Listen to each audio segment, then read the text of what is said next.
Hey, good afternoon. So we are, what? Yep. We are in the Sarasimi Tshuva a couple of days before Yom Kippur. Yom Kippur is on Shabbos. And I think my personal favorite Jewish holiday is Yom Kippur, which people think is kind of strange. It's my favorite Jewish holiday.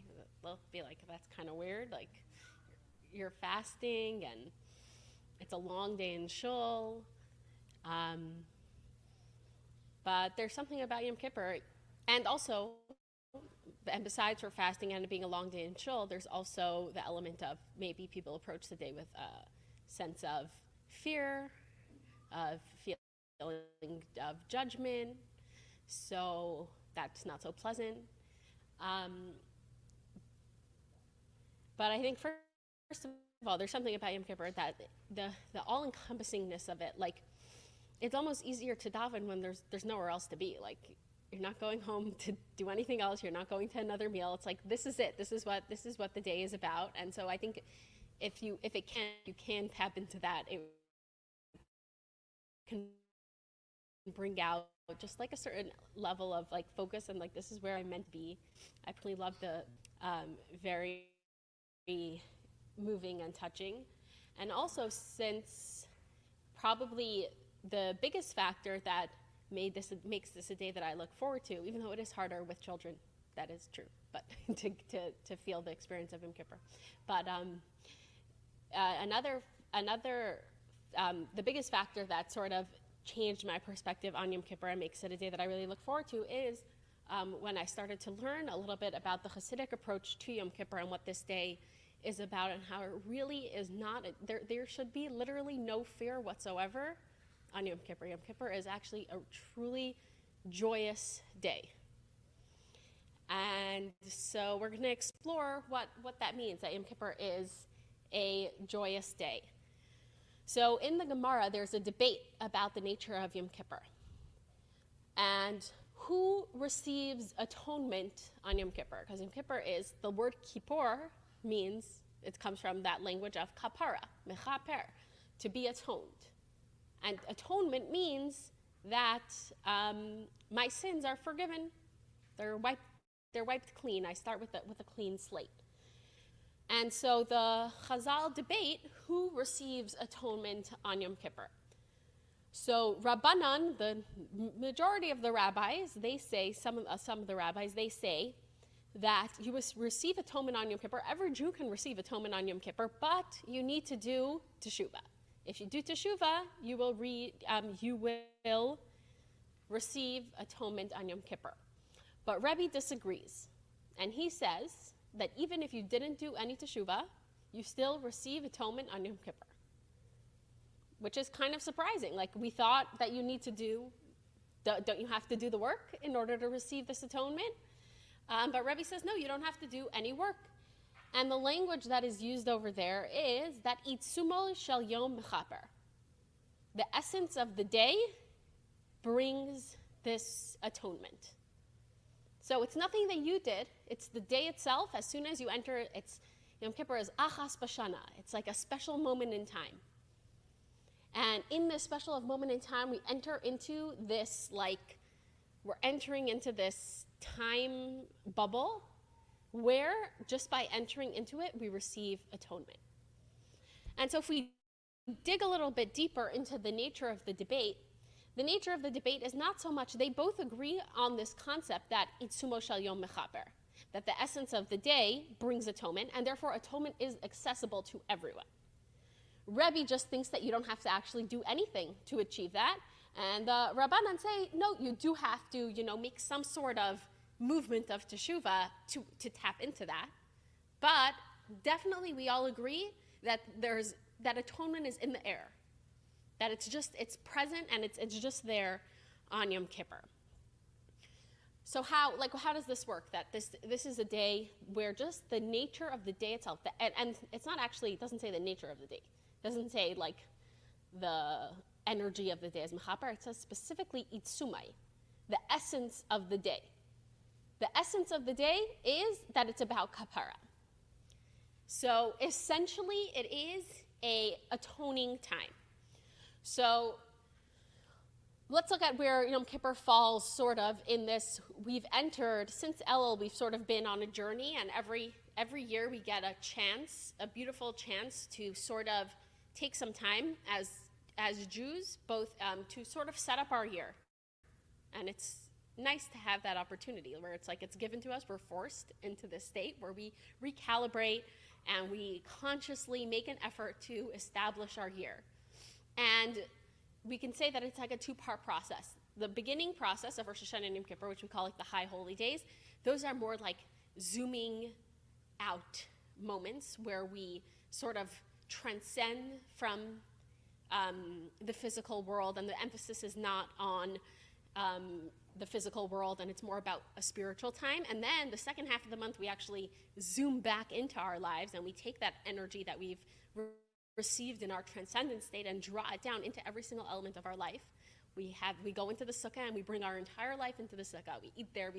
Some people sleep there. We make a mess there. We do everything that we need to do in the sukkah, and we're drawing all that energy into every single part of our physical life. So first we sort of leave to sort of receive perspective, and then we come back in with that new perspective. And that's this is the journey that we're on right now.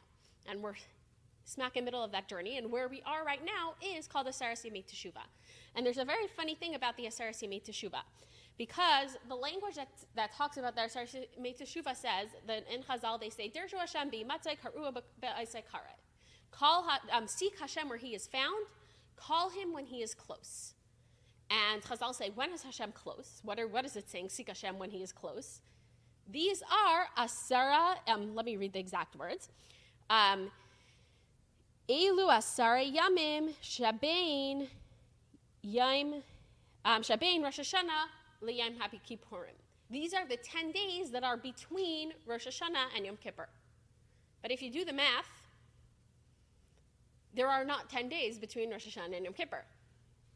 There are 7 days between Rosh Hashanah and Yom Kippur. The 10 days include Rosh Hashanah. If you would include Rosh Hashanah and Yom Kippur, then you would have a full 10 days, right? So it's a sort of an interesting language. And we extrapolate from this that this is all a time that's called the Aseres Yemei Teshuvah, but the emphasis on Teshuvah is actually on the 7 days in the middle. Rosh Hashanah, the main point of the day is not to do Teshuvah. The main point of the day is Tamlichunu Yalechem, to crown Hashem as king. And then Yom Kippur, the main point of the day is not Teshuvah. The main point of the day is Kapara. The Teshuvah is done during the 7 days in between, and then Yom Kippur comes, and it's about atonement, not about Teshuvah. We're past the Teshuvah almost at that point. So this is just furthering that point that Yom Kippur is not really a day of Teshuvah. Yom Kippur is a day of receiving atonement, of wiping the slate clean, of moving into a higher and deeper state of reality where we are totally and completely pure. And Kapara, doesn't just mean forgiveness. It means wiping away, it literally means starting with a new slate. We've all experienced, let's say, where we've wronged someone, and however much we have, let's say, tried to come back to them and they've said that they've forgiven us, sometimes we feel that sin is still looming in the background. Or even if we've fully forgiven someone, you can say, there are certain, let's say, traumas that can come out of if someone does something that's really terrible to you, then that, even if you forgive them, it's going to have lasting effects. Even if you have forgiven them. So forgiveness doesn't remove the stain, you can say, of the sin, of the wrongdoing. But here we're saying that yes, kapara removes even the stain of the wrongdoing. It removes the stain of the wrongdoing. You are a fresh new person. And we receive, every single Jew receives that on Yom Kippur, that you become a fresh new person with completely and totally removing the stain of the sin. But how can you say that is accomplished without teshuvah, without effort?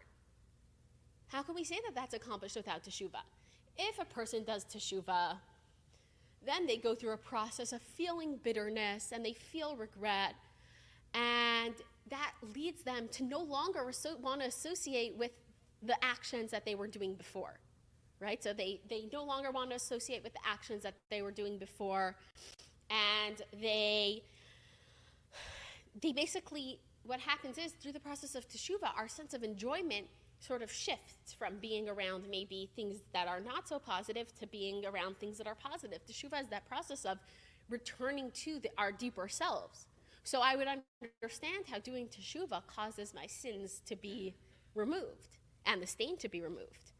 And to the extent that it says that zdonos nasa lezachios, that sins become like merits, which means that when we go through this process of teshuvah, what happens is that because, like we were talking about in the last class, if you were here, we were talking about how the process of messing up and then rectification and fixing and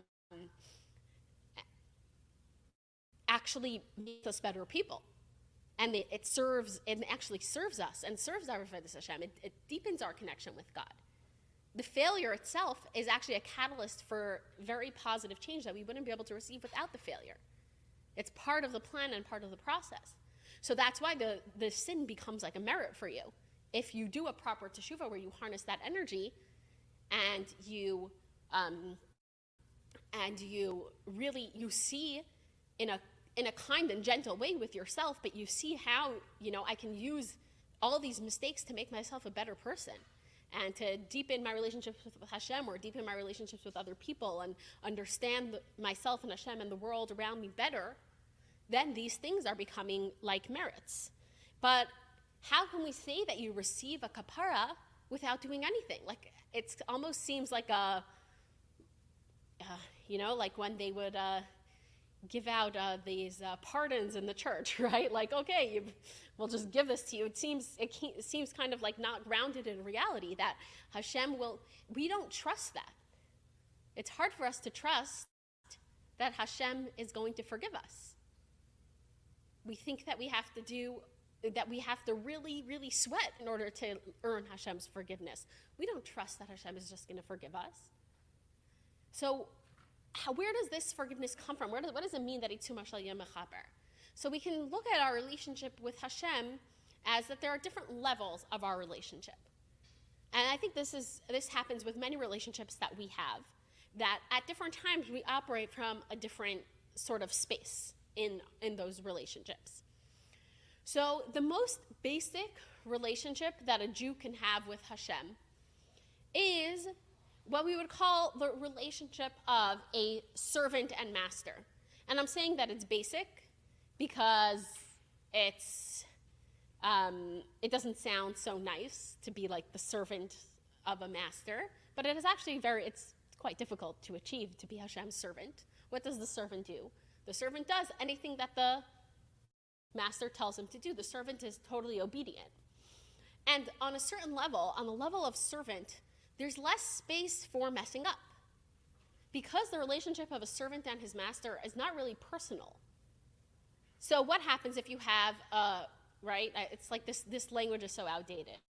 But so I'll switch where we're not talking about servant. Let's say we're even talking about a worker who is compensated, right? Like you hire someone and the person is not doing the job well. They're not doing the job that they were hired to do. Because you don't have a personal relationship really with your worker. If the person's not doing the job that they were hired to do, what would you do? You would replace them, right? Like this relationship is not irreplaceable. It's a replaceable relationship, and it's not such a deep, essential relationship that allows for repair. And so there are Jews that maybe are serving Hashem and there are times when we're serving Hashem from that level of like, I'm just doing what you tell me to do, but there isn't any meaning to the relationship and there's no personal connection, and therefore there becomes much less room for repair. Where does repair come into the picture? That's on the next level, when I actually feel like I have a relationship with Hashem. When we daven every day, we're talking to Hashem. And what are we doing during that time? We're cultivating our personal relationship with Hashem. When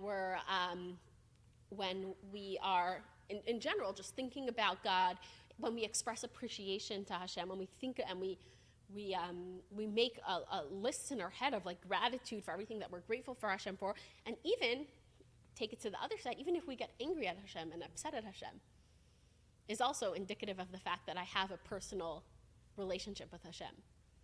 And when we approach Hashem, even like we read on Rosh Hashanah the Haftarah of Chana, and she approaches Hashem with a certain level of chutzpah. She makes a very, very big demands of Hashem with a certain like brazen language, very, very open brazen language.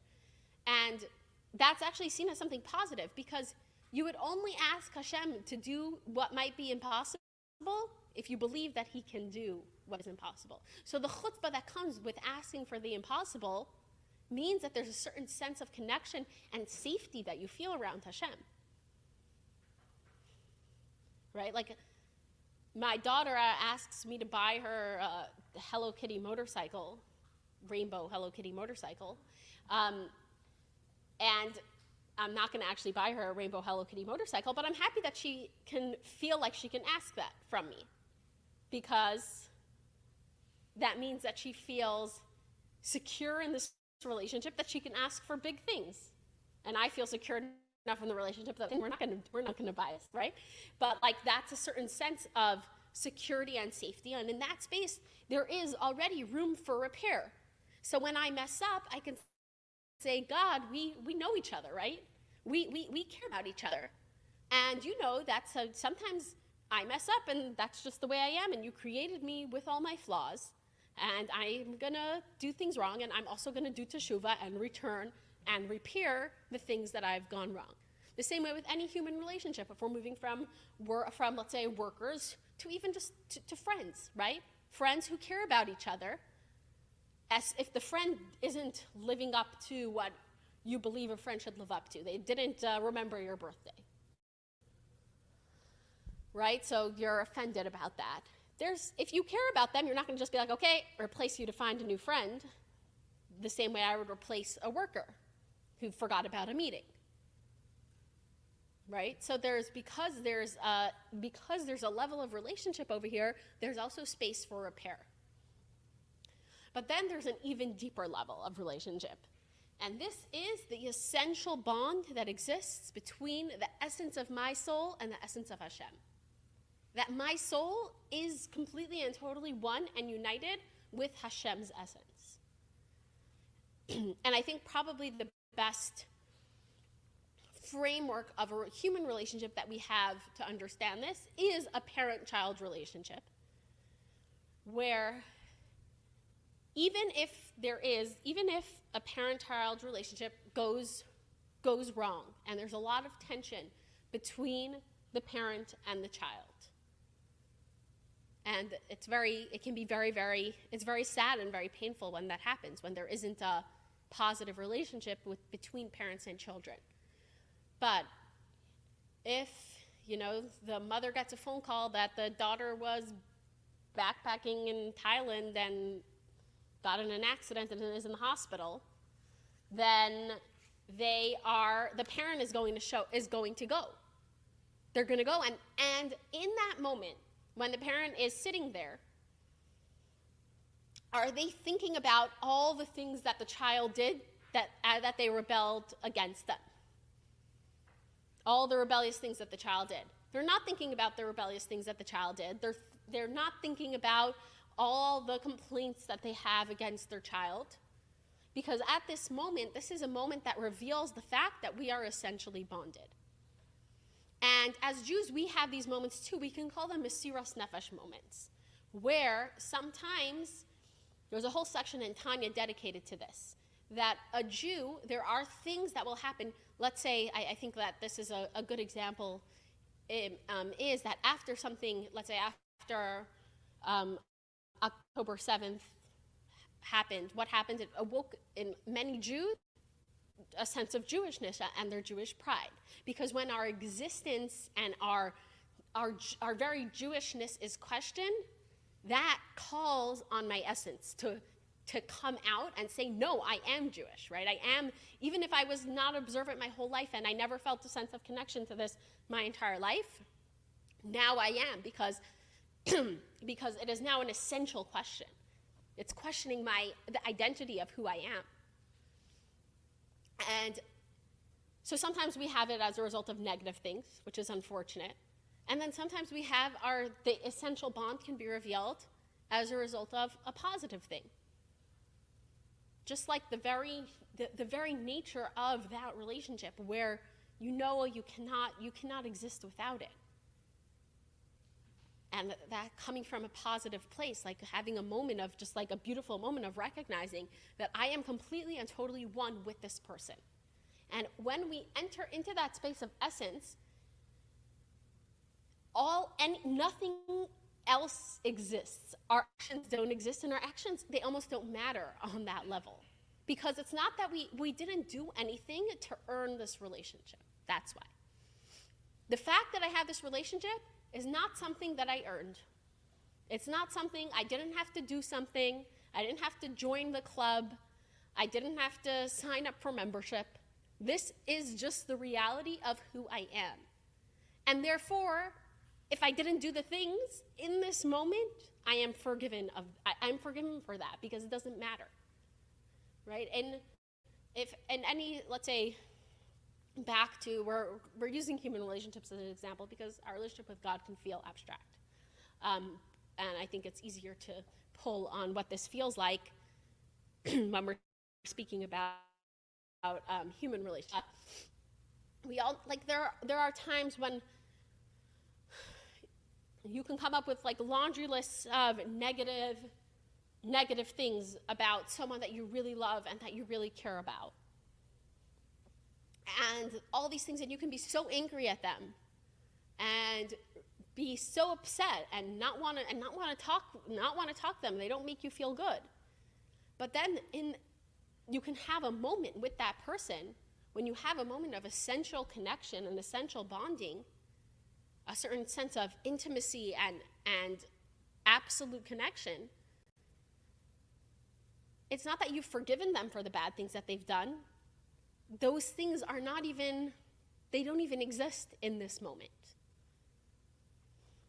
And Yom Kippur is this time bubble where we enter into the time of our essential bond with God, our essence to his essence, that we are chilek alakam imao, and it says yechida liyachtech, the yechida of my soul liyachtech, with the oneness of Hashem. They're completely and totally united as one, and they're revealed to be united as one in this moment on Yom Kippur, and therefore every Jew receives kapara, because the slate is wiped clean. Now, where does teshuvah come in? I think teshuvah is not so much this is a thought that I had, and I don't know, I'm saying it, and I think it rings true, but maybe it's not true, I don't know. But I think that teshuvah is less for God and more for me. Where Hashem doesn't need me to do teshuvah, because Hashem can access this element of our essential bond at any time. Right? But for me, I feel the stain that's left behind. And I feel unworthy because of the things that I've done. And I don't believe truly in this essential bond at all times. Right? I don't have full faith and trust in it. So I need the teshuvah for myself to make me feel worthy of this and to make me feel like I am able to show up to receive this atonement. And that's sort of like in the days where we are now, we have to prepare ourselves so that it's going to be there whether you want it or not. You can accept it from a space of beauty and blessing and being like, this is incredible that God forgives me, and I know this truly in my bones. Or I could show up with a certain resistance to that because I don't have that faith in myself. And so the teshuvah allows me to have that faith in myself. It gives me that strength to show up and say that I truly believe that I'm being forgiven by God, in the deepest way possible, which is very hard to really sense that and believe that and to know that. And then on the other side of that, if I don't believe that, even if it happens, which it happens, right? I'm not going to take that energy into my next year, and therefore it's not going to impact my actions. So I have this moment of complete kapara on Yom Kippur, but because I don't have full faith in the fact that it happened, I'm going to go into my next year and I'm going to be exactly the same because I still think that I'm carrying the weight of sin.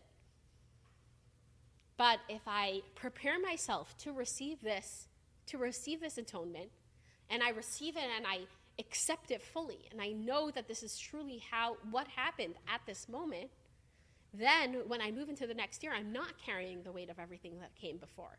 I'm able to let go of that, and I'm able to approach it with this openness of really starting something new. And it's an amazing springboard for true and lasting change, being able to really believe that this is what's happening. And